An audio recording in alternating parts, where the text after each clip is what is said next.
Week on Channel 4 News.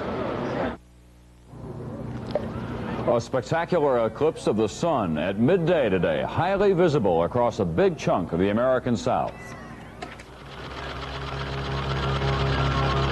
This is NBC Nightly News, reported by Tom Brokaw. Good evening. It's easy to see why ancient civilizations were so terrified by a solar eclipse. Even today, when we know so much about this phenomenon, it's still a very spooky experience. Today's near-total eclipse was a spectacular show and a rare opportunity for scientific observation. Robert Bazell tonight on The Darkness at Noon. The path of the eclipse took it first into Louisiana.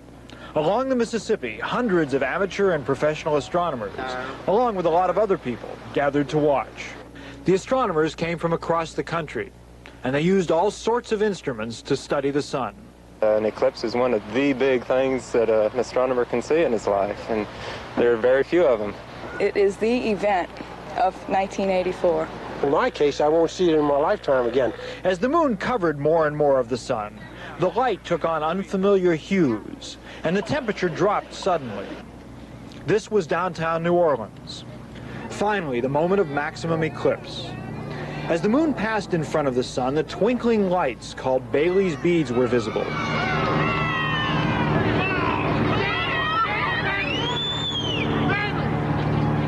After the few seconds of maximum eclipse, the beads caused by the sun's light shining through the moon's mountains and valleys could be seen on the sun's opposite edge, as the moon passed across the other side of the sun.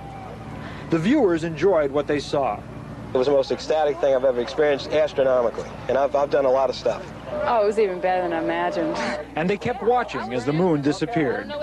After the moon shadow passed over here in Louisiana, it moved on towards Georgia and Virginia. These photographs from a weather satellite show the moon's shadow passing across the United States during the eclipse. They also show the clouds on the East Coast, which blocked many people's view of the eclipse.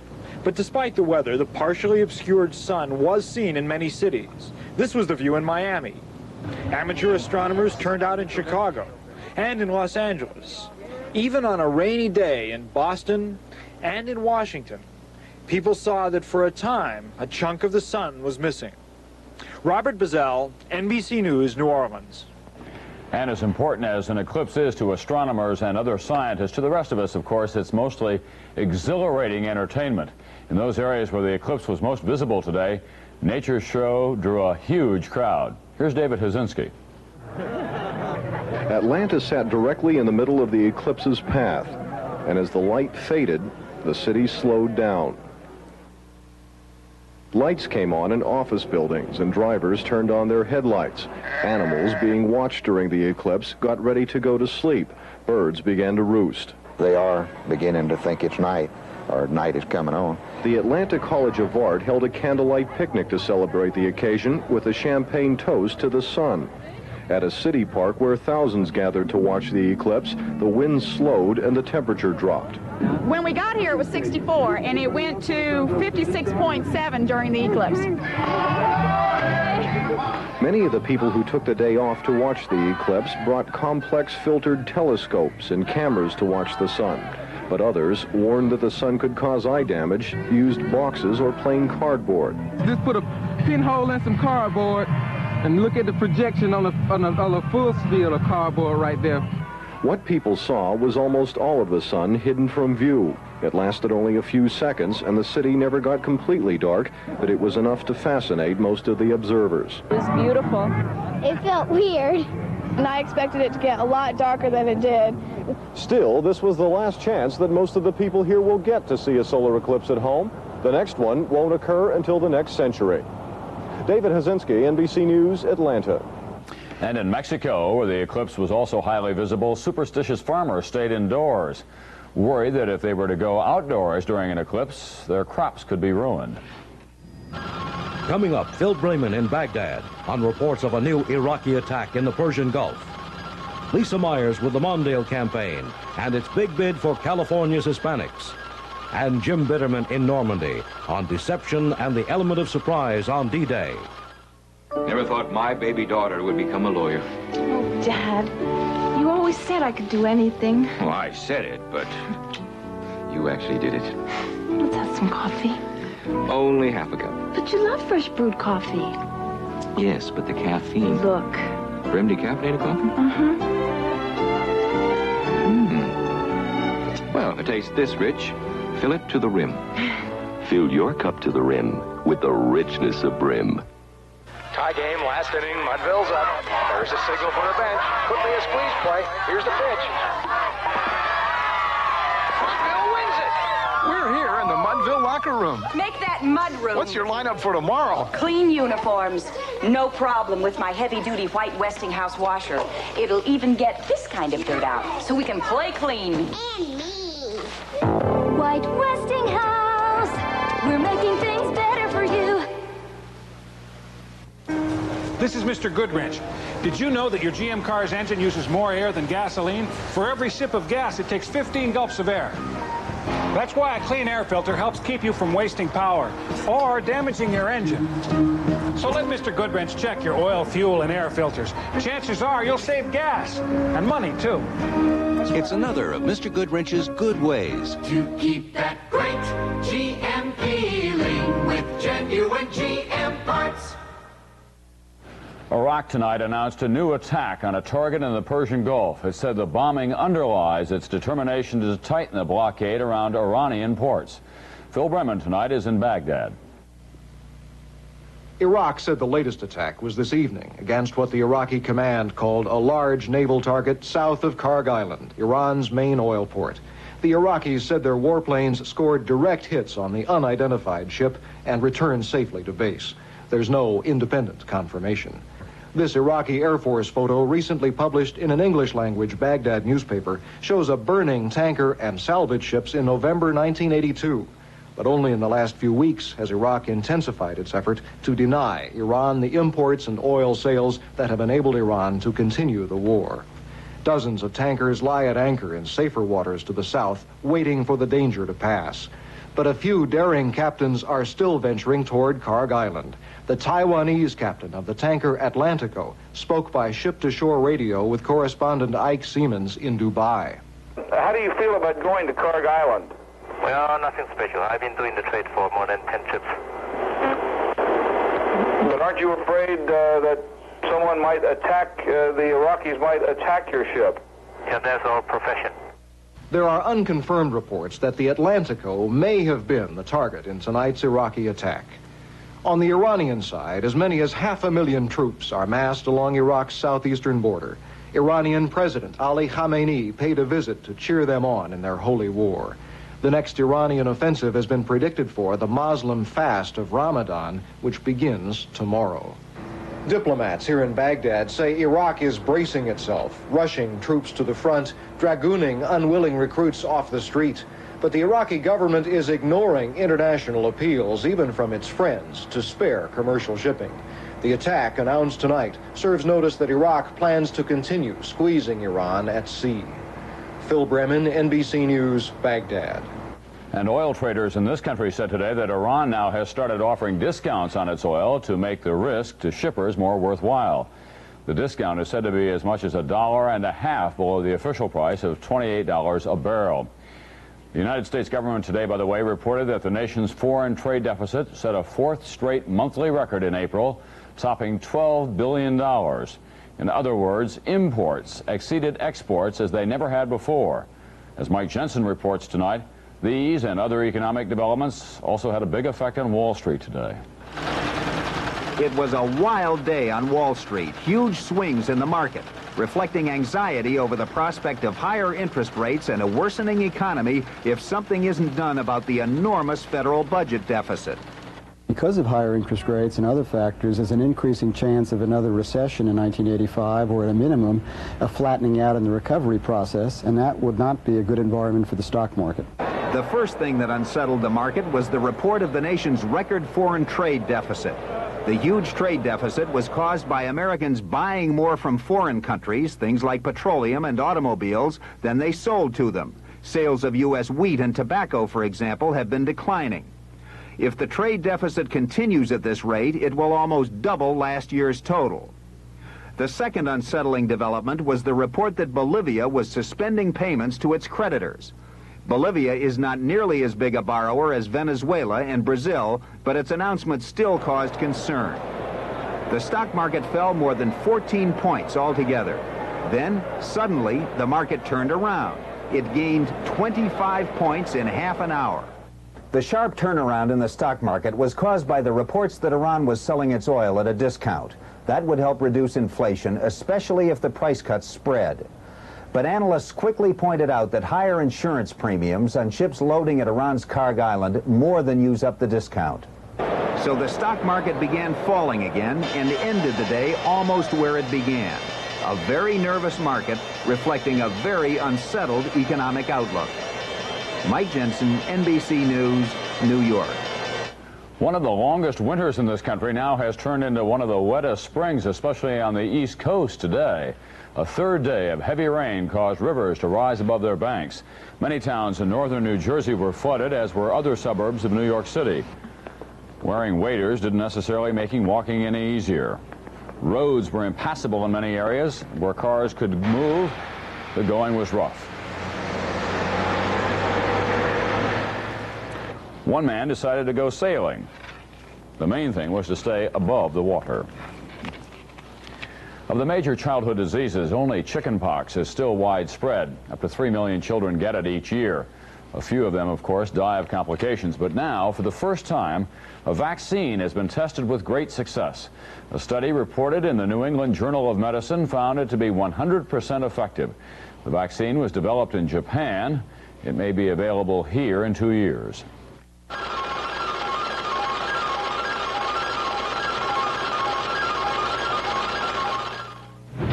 Good morning. Aetna Life and Casualty knows that all employees are not all alike. That's why we pioneered flexible employee benefits. So instead of carbon copy life insurance, he can double his coverage at the group rate. Instead of Me Too Medical, she can raise her deductible and put the difference in dental. Instead of duplicating the husband's coverage, she can shift premiums into tax-deferred savings. Together, Aetna and its clients are changing the face of business. We're glad we met you. Hello, where's my package? My job depends on it. What is the airbill number that it was sent out on? When did you send that out? It should be the particular company that you sent it to. I can get the information confirmed for you. I'll up and trace it to get the... In the air express business, fast talking is funny for commercials, but sad in real life. At Airborne, we don't talk fast, we move fast. So fast that we make most of our deliveries before 10:30 a.m. No wonder more people are switching to Airborne than ever before. So watch out, Federal. Here comes Airborne. If you have arthritis pain, this yellow safety coating could really help you. It lets you take your aspirin without all that stomach upset.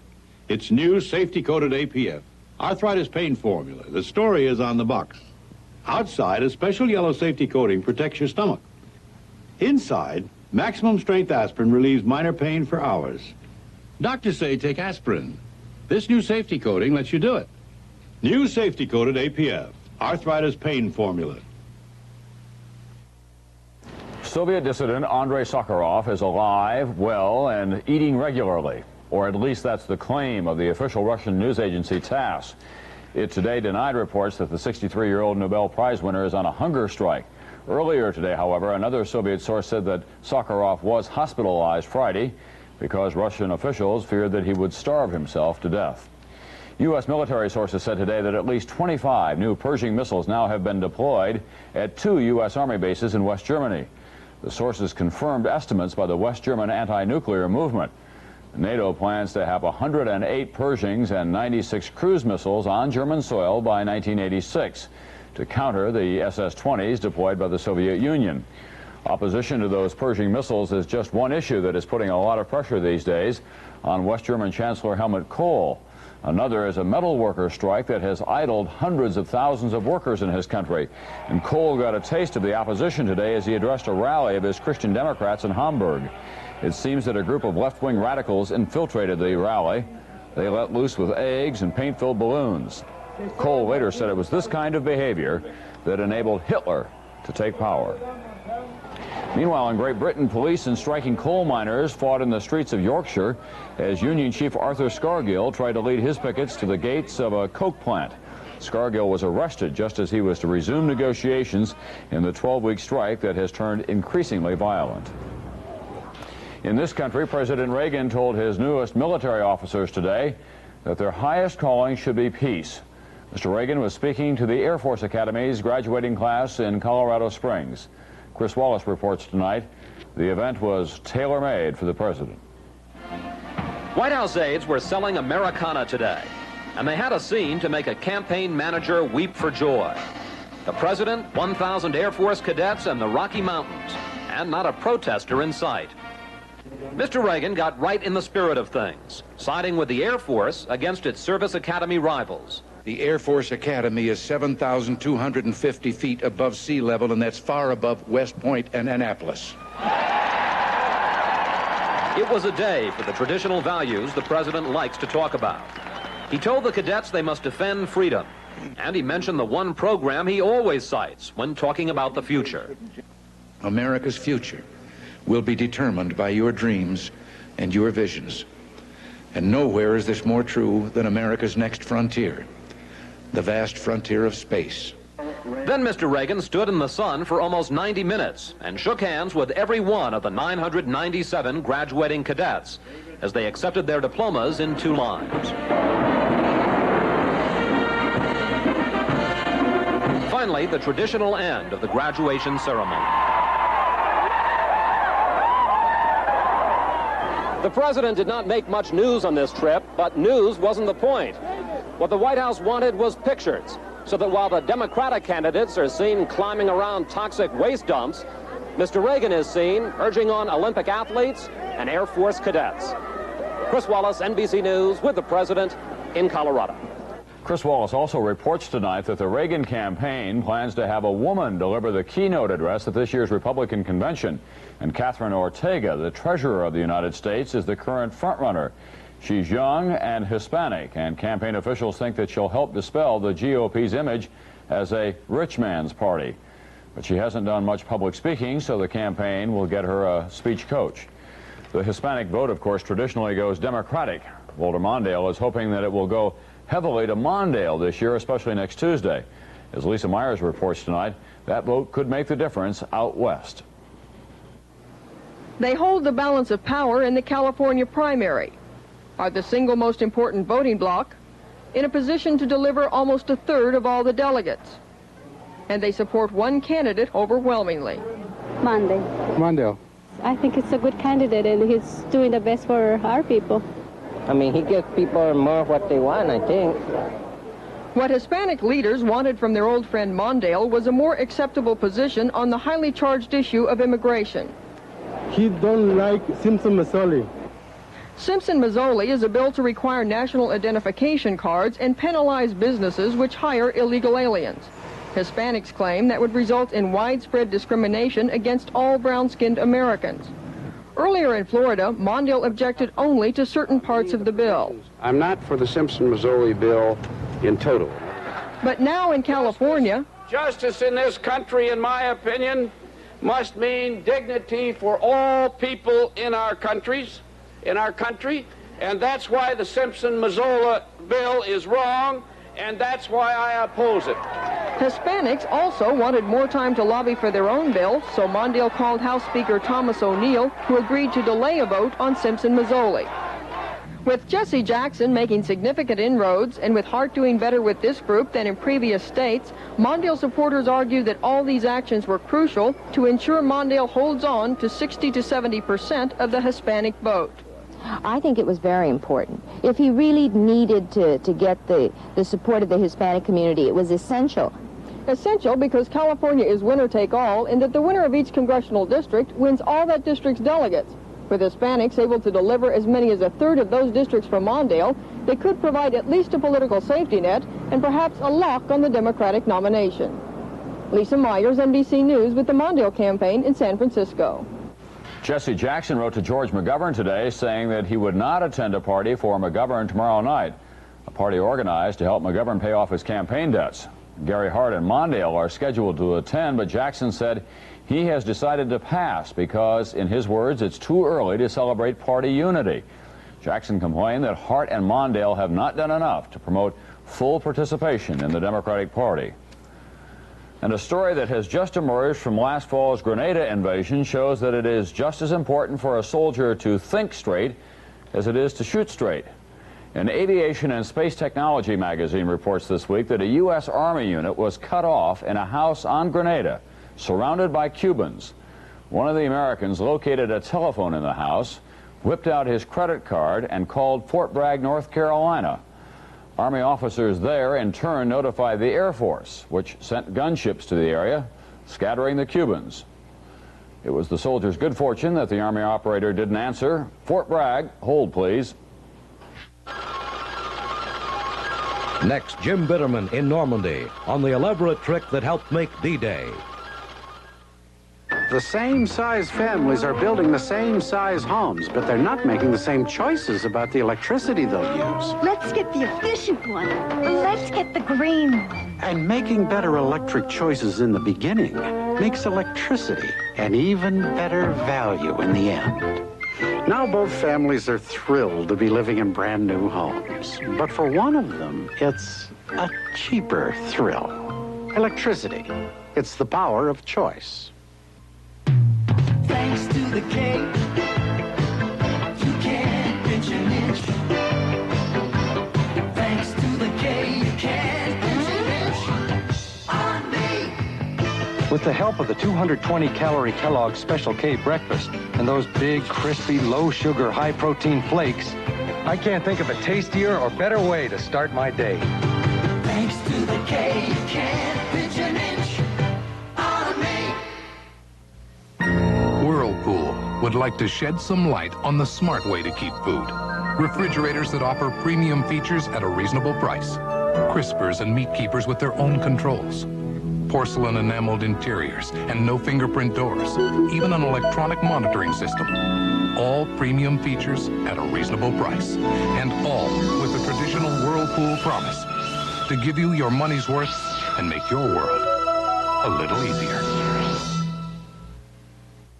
When the Allies invaded Europe 40 years ago on D-Day, it was a triumph of more than men and materiel, more than individual acts of courage. It also was a triumph of ingenuity and resourcefulness. Not everything the Allies dreamed up worked, of course, but much of it did. Tonight, Jim Bitterman with another of our series of reports on D-Day plus 40. It was a sound and a bit of ingenuity that saved hundreds of lives. As thousands of American paratroopers dropped out of the night sky early on D-Day and scattered widely across the enemy-held countryside, one of the most important items in their heavy packs was the military version of a child's cricket. Landing alone in the darkness, the paratroopers felt their way along the Normandy hedgerows, finding their fellow soldiers and identifying friend from foe through the sound of the cricket. One click had to be answered by 2 clicks back. It permitted the Americans to be sure they were shooting Germans and not each other. But more than just children's toys, the Allies invented a whole catalog of new equipment and clever schemes for D-Day. Some worked and some didn't.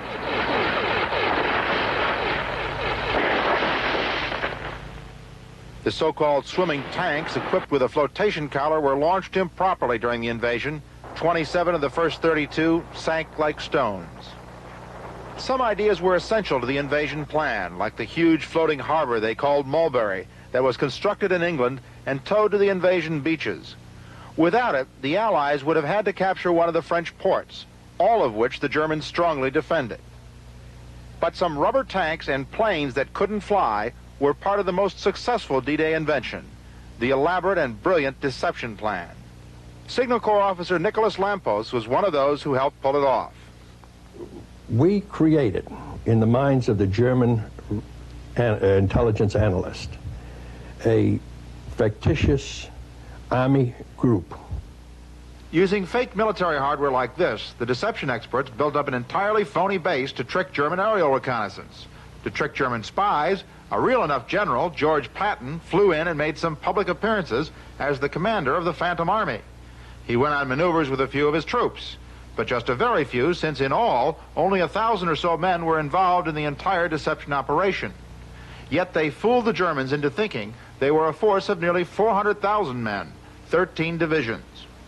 The idea was to convince the Germans that the phony army in the east of England would lead the main thrust of the Allied invasion to the port of Calais.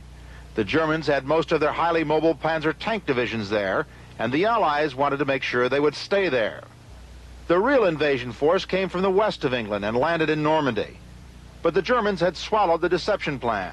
The enemy commanders did not move their tanks, but held them at Calais, defending against an attack which would never happen by an army that didn't exist. A former intelligence officer says that if the deception plan had not worked, the real Allied invasion would have failed in a matter of days. If the Germans moved what they had in the part of Calais, especially the infinitely stronger formations they had there, I think we wouldn't have had a chance. And so, as strongly as Hitler defended the coasts of what he called his fortress Europe, as powerful as his armies were, in the end, he was outwitted by the ingenuity and inventiveness of the Allied planners.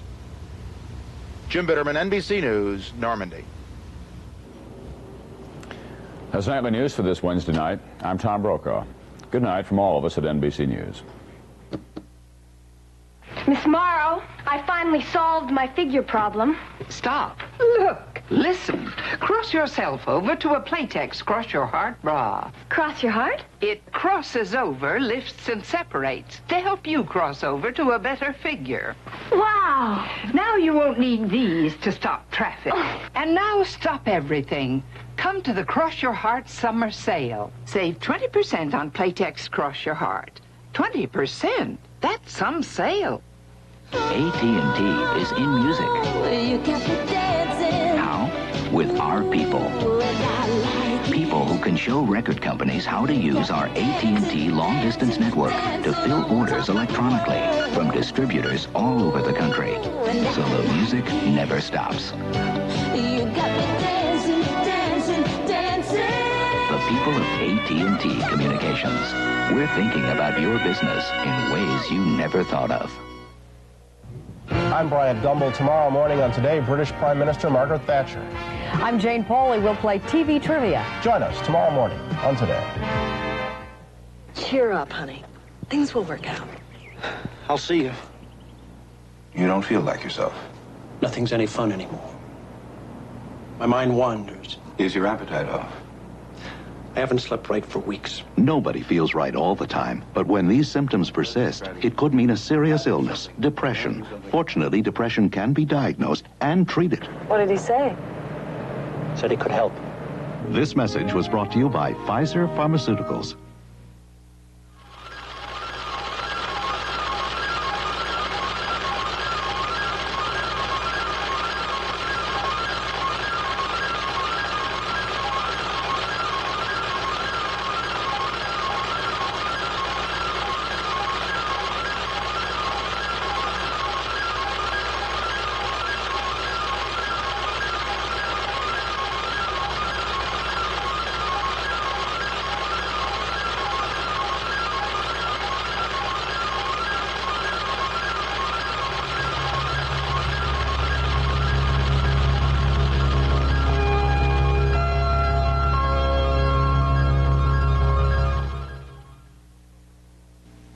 Wednesday on Facts, the girls decide to hit the strip. Oh, my. For a night on the town that'll leave you speechless. Then on Double Trouble, Dad's plans for remarriage gives Kate and Allie indigestion. Don't you just hate it when people eat and run? And on St. Elsewhere, a child's tragedy shatters a helpless Aushlander. I know how you feel. Wednesday. Coming up next.